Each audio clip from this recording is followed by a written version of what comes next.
Okay, so to do our double treble crochet, we're going to yarn over 3 times. So wrap that yarn 3 times around your hook, insert your hook into the next stitch with the top 2 loops, pull up a loop, and we're going to work off 2 at a time. So yarn over, pull through the first 2 loops, yarn over, pull through the second 2 loops, yarn over, pull the third 2 loops, and yarn over and pull through the last 2 loops.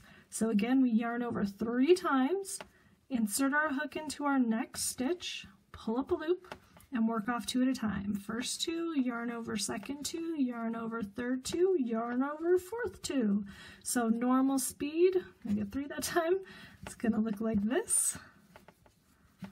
So just remember, for the double treble, you're going to wrap 3 times and you're always working off 2 loops at a time. So 1, 2, 3, insert your hook into your next stitch, pull up a loop, yarn over, pull through first 2, yarn over second 2, yarn over third 2, yarn over fourth 2.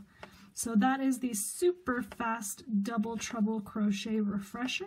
If you need a slower, more in-depth tutorial, check out my double treble crochet tutorial, and thank you for watching.